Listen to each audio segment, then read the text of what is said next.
everyone, and welcome to episode 8 of our 1941 Axis and Allies Strategy Series. This episode, we're going to be doing the second part of Japan strategy. And so in this episode, in the last episode, we did the Kill Britain strategy, in which you completely ignore America. In this one, we're going to be doing the Kill America strategy, in which you completely ignore Britain. So this is the one that I prefer, the one that I see work more often, the only one that I do effectively, honestly, with my playstyle. But there you go. It is going to be us just completely wailing on America and completely ignoring Great Britain. And the other one, you're letting America build up, and that's why I don't like it, because as Japan, if America builds up enough and they don't focus on Germany, then things get ugly. Ugly from there, alright? So, purchases. You're going to be buying one destroyer, and that is because you need more firepower than the submarine that you bought. In the previous episode, we're going to need bigger, better, and more ships than land units in this strategy. Alright, so here we go. We got a few more attacks in this one. So the first attack is going to be against this battleship in, we're going to do Pearl Harbor, okay, basically. That's what this is. So we're taking a battleship from 45, taking it into 40, along with 2 fighters from 45 at a movement of 2. We're also going to take our bomber from Japan at a movement of 3, all against that American battleship there in Sea Zone 40. Now we're also going to be taking this transport in Sea Zone 45.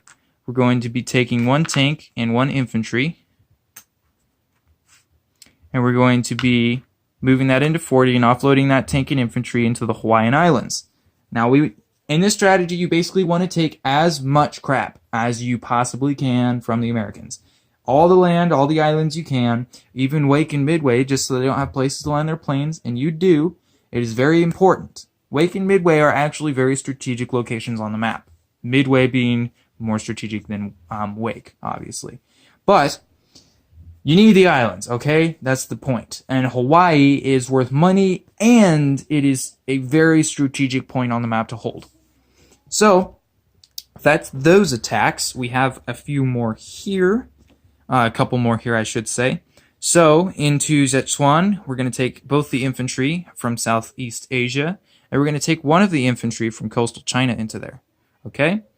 And then the remaining infantry in coastal China, along with the infantry from Manchuria, are going to go into northwestern China, okay?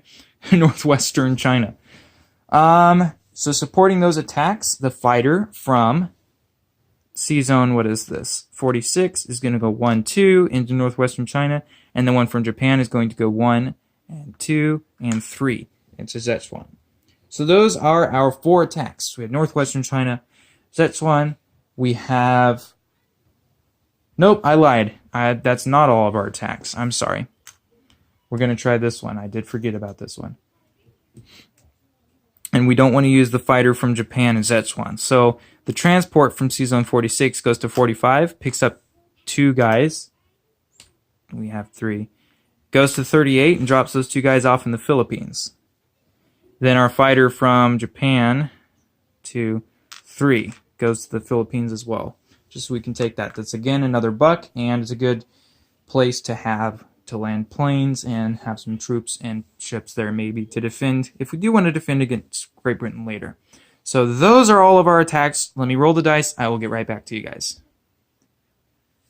Alright, so we had pretty good success in Asia and less success in the farther out from China we went, I guess the less success we had. But we took northwestern China and Szechuan with absolutely no losses, which is brilliant. We took the Philippines with a loss of 1 infantry, which is good. We took Sea Zone 40. We won with a tilted battleship, so, I mean, we didn't lose anything. But the Hawaiian Islands, we killed his infantry, but his infantry killed both our infantry and our tank. So we did not get to take the Hawaiian Islands, which would have been really, really nice, but we did not get away with it, which really is unfortunate.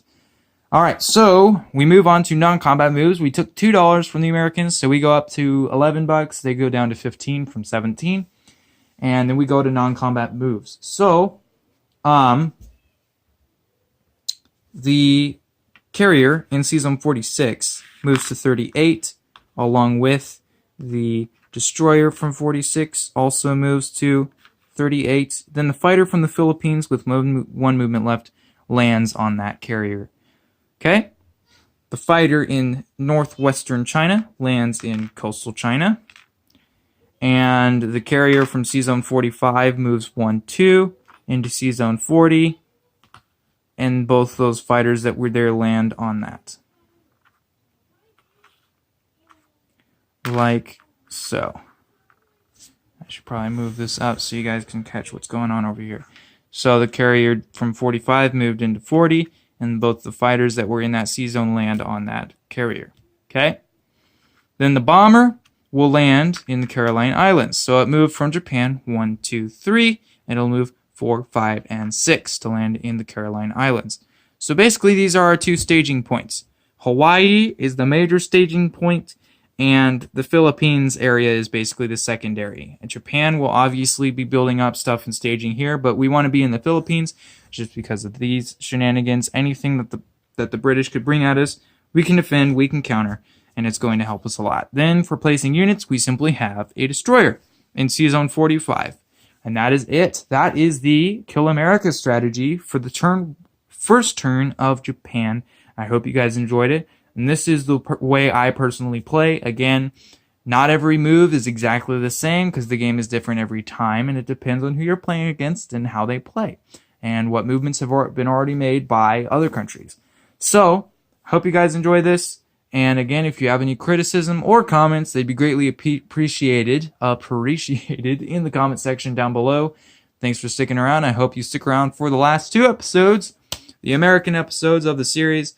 And I will see you guys then. This is Gentleman 103 saying peace out.